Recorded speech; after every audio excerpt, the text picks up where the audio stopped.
Hello, আসসালামু আলাইকুম। শখের খামার ফরিদপুর ইউটিউব চ্যানেল থেকে ছোট্ট একটা শর্ট ভিডিও নিয়ে চলে আসলাম। তো আজকে সকাল থেকেই প্রচুর পরিমাণে বৃষ্টি হইতেছে, এক কথায় বলা চলে যে মুষলধারে বৃষ্টি হইতেছে।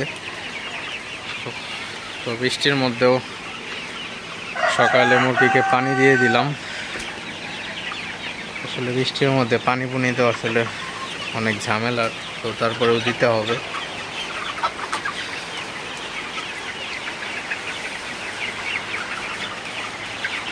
তো ওয়েদারটা ঠান্ডা থাকলেও আমি ঘরের মধ্যে ফ্যান দিয়ে রাখছি, কারণ বাইরে ঠান্ডা, ঘরের মধ্যে মুরগির শরীরের যে একটা গরম আছে, তো এই গরমে হচ্ছে ঘরটাও গরম থাকে। তো এই জন্য হচ্ছে আমি ফ্যান দিয়ে দিচ্ছি।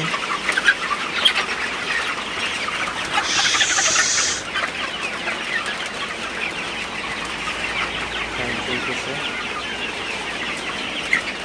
বাইরে প্রচুর পরিমাণে বৃষ্টি হইতেছে, অবস্থা খারাপ। তো ওয়েদার ঠান্ডা থাকলেও আপনারা অবশ্যই মুরগির ঘরে মাঝে মধ্যে আর কি, অল টাইম না, মাঝে মধ্যে ফ্যান চালায় রাখবেন, তাহলে ঘরের মধ্যে গ্যাস জমলে গ্যাসটা আসলে বের হয়ে যেতে পারবে। আর বৃষ্টির মধ্যে আসলে আমার ঘরের পর্দা দেখেন খোলা আছে, এখনো বৃষ্টি হইতেছে বাইরে, তো ঘরের পর্দা আমি খোলা রাখি। তো রাতেও বৃষ্টি হয়েছে, রাতেও পর্দা খোলা ছিল, তো ঘরের গরম ভাবটা বের হয়ে যায় পর্দা খোলা থাকলে।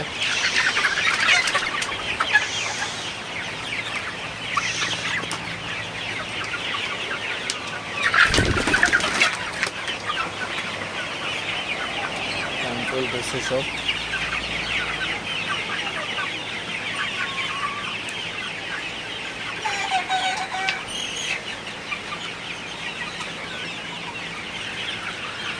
তো মাশাআল্লাহ খুবই ভালো বৃষ্টি হইতেছে, ওয়েদারটা খুবই ঠান্ডা, তো মুরগির জন্য খুবই ভালো একটা উপযোগী তাপমাত্রা। তো এই তাপমাত্রায় মুরগির তেমন সমস্যা হয় না, এবং মুরগির গ্রোথ, ওজন সবই ঠিক থাকে, এবং মুরগি অসুস্থও হয় না।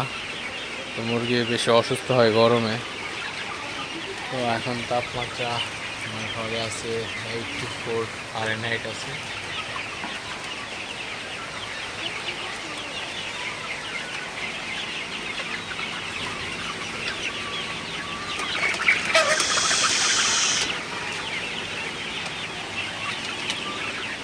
মুরগিগুলো মাশাআল্লাহ খুবই ভালো আছে, সুস্থ আছে।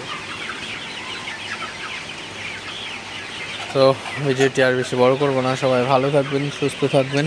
শখের খামার ফরিদপুর ইউটিউব চ্যানেলটি অবশ্যই বেশি বেশি সাবস্ক্রাইব করবেন, লাইক করবেন, কমেন্ট করবেন, এবং শেয়ার করে অন্য ভাইদের দেখার সুযোগ করে দিবেন। তো দেখা হবে অন্য কোনো নতুন ভিডিওতে, নতুন কোনো তথ্য নিয়ে। সে পর্যন্ত সবাই ভালো থাকবেন। আল্লাহ হাফিজ।